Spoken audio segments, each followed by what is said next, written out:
नमस्कार। सांकेतिक भाषा के इस विशेष बुलेटिन में आप सभी का है स्वागत। आपके साथ मैं हूं शहला निगार। मेरे साथ हैं मेरी सहयोगी दीपाली, जो साइन लैंग्वेज में आप तक खबरों को पहुंचा रही हैं। शुरुआत हेडलाइंस के साथ।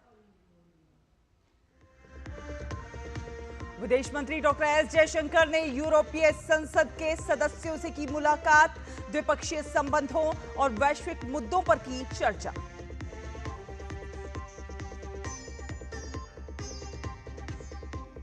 उत्तर भारत में हीट वेव से लोगों का हाल बेहाल। राजस्थान के लिए रेड, तो वहीं दिल्ली के लिए अगले कुछ दिन तक ऑरेंज अलर्ट जारी।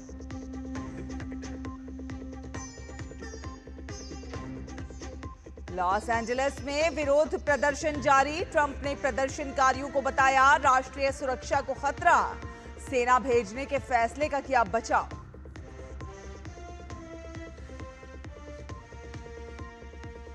और खेल में दक्षिण अफ्रीका और ऑस्ट्रेलिया आज लॉर्ड्स में विश्व टेस्ट चैंपियनशिप के फाइनल में आमने सामने।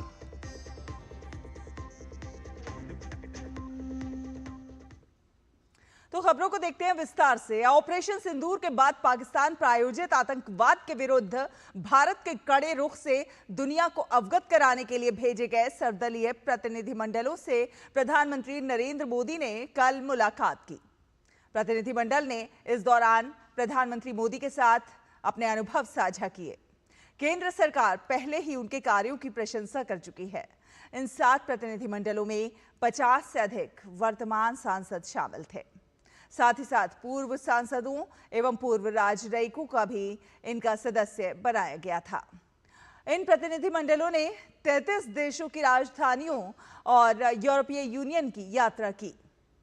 4 प्रतिनिधिमंडलों का नेतृत्व सत्तारूढ़ गठबंधन के सांसद कर रहे थे, जिनमें 2 भाजपा, 1 जदयू और 1 शिवसेना के थे, जबकि 3 का नेतृत्व विपक्षी सांसद कर रहे थे, जिनमें कांग्रेस, द्रमुक और राकांपा एसपी के सांसद शामिल थे।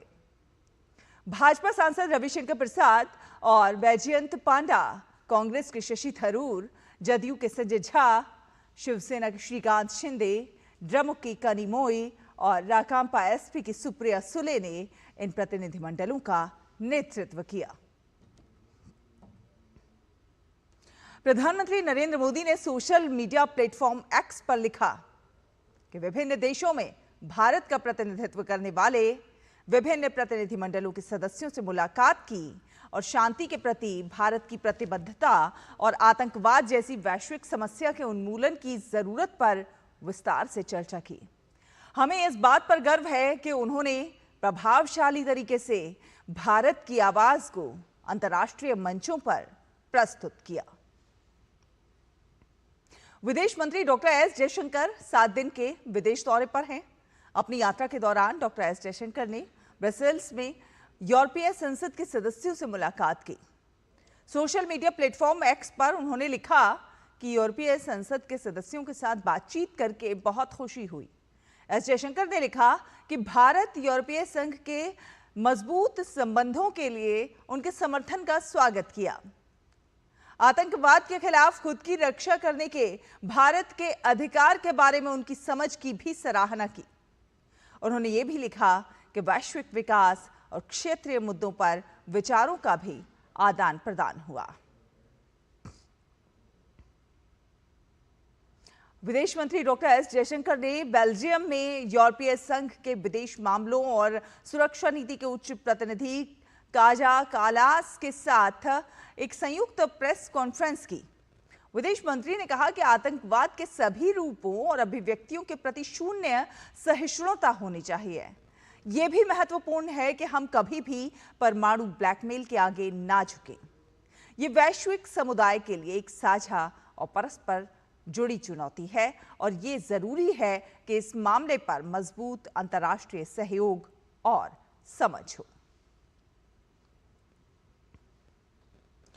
और अंतर्राष्ट्रीय खबरों में अमेरिका के कैलिफोर्निया राज्य के लॉस एंजलिस में बीते कई दिनों से हिंसा जारी है। अवैध अप्रवासियों को बाहर निकालने की इमिग्रेशन पॉलिसी के विरोध में हुए प्रदर्शन में जमकर हिंसा हो रही है। जहां पुलिस और प्रदर्शनकारियों के बीच झड़प के बाद नेशनल गार्ड को उतार दिया गया है, तो मास्क पहनने पर भी रोक लगाई गई है। डोनाल्ड ट्रंप सरकार प्रदर्शनकारियों पर खासा सख्त नजर आ रही है।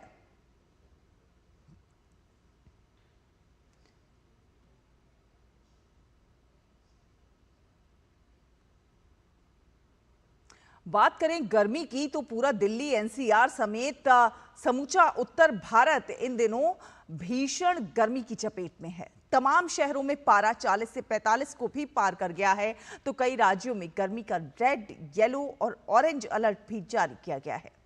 गर्मी और लू के चलते सामान्य जनजीवन खासा प्रभावित हुआ है। भारतीय मौसम विभाग के मुताबिक आगामी 2 दिन तक हीट वेव जारी रहेगी।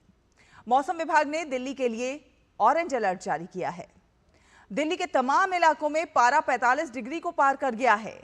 हरियाणा, पंजाब में भी लू का अलर्ट जारी किया गया है। साथ साथ मौसम विभाग ने उत्तर प्रदेश, हिमाचल प्रदेश, जम्मू कश्मीर, मध्य प्रदेश के कई एक जिलों में हीट वेव को लेकर चेतावनी भी जारी की है। मौसम विभाग ने दिल्ली के साथ ही राजस्थान के लिए भी रेड अलर्ट जारी किया है। पश्चिमी राजस्थान के बीकानेर संभाग और सीमावर्ती इलाकों में भीषण गर्मी की स्थिति बनी हुई है। गंगानगर में लगातार 2 दिन से अधिकतम तापमान 47 डिग्री से ज्यादा दर्ज किया गया है। शेखावटी क्षेत्र, जयपुर संभाग और कोटा संभाग में भी अधिकतम तापमान 45 डिग्री के आसपास दर्ज किया जा रहा है।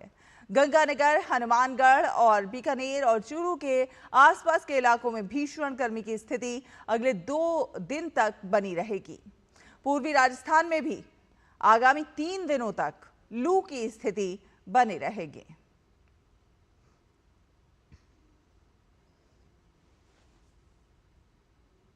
तो देश के कई राज्यों में भीषण गर्मी से लोग बेहाल हैं, लेकिन कुछ राज्यों में आने वाले दिनों में थोड़ी राहत की उम्मीद लगाई जा रही है। मौसम विभाग के अनुसार उत्तर प्रदेश में प्री मॉनसून दस्तक दे सकता है। पूर्वी उत्तर प्रदेश में मॉनसून की पहली बारिश हो सकती है। इसके बाद मॉनसून पश्चिम की ओर बढ़ेगा। तो वहीं बिहार में भी मौसम बदलने वाला है। इसके अलावा मौसम विभाग ने विदर्भ, छत्तीसगढ़, मराठवाड़ा, मध्य महाराष्ट्र, कर्नाटक, तेलंगाना, आंध्र प्रदेश, केरल और तमिलनाडु के साथ ही उत्तर पूर्व में भारी बारिश का अनुमान जताया है। इनमें से कई राज्यों में तेज हवा का प्रभाव भी रहेगा।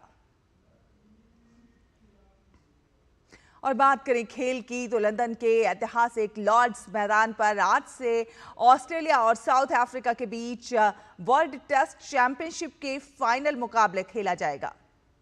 दोपहर 2:30 बजे टॉस और 3 बजे से मैच शुरू होगा। दोनों टीमें 2023 से 25 के बीच वर्ल्ड टेस्ट चैंपियनशिप साइकिल के पॉइंट टेबल में टॉप 2 रही हैं। दोनों टीम 2 साल बाद पहली बार टेस्ट में एक दूसरे से भिड़ेंगी। इससे पहले 2022 से 23 के वर्ल्ड टेस्ट चैंपियनशिप सीजन में भिड़ी थी। ऑस्ट्रेलिया डिफेंडिंग चैंपियन है, तो वहीं साउथ अफ्रीका WTC फाइनल जीतने वाली तीसरी टीम बनना चाहेगी। पहले 2 फाइनल में भारत रनर अप रहा था। 2021 में न्यूजीलैंड और 2023 में ऑस्ट्रेलिया चैंपियन बनी। दोनों में 101 टेस्ट हुए। ऑस्ट्रेलिया और साउथ अफ्रीका के बीच 1902 में पहला टेस्ट खेला गया था। अब तक दोनों टीमों के बीच 123 सालों में 101 टेस्ट हुए हैं। इनमें ऑस्ट्रेलिया को 54 में जीत मिली, जबकि साउथ अफ्रीका ने 26 मैच अपने नाम किए। 21 टेस्ट ड्रॉ भी हुए। और हॉकी इंडिया ने आगामी 4 नेशंस टूर्नामेंट के लिए भारतीय जूनियर पुरुष हॉकी टीम की घोषणा की, जो 21 से 25 जून तक जर्मनी के बर्लिन में आयोजित होगा। ये प्रतिष्ठित प्रतियोगिता 4 मजबूत टीमों भारत, स्पेन, ऑस्ट्रेलिया और मेजबान जर्मनी के बीच खेली जाएगी।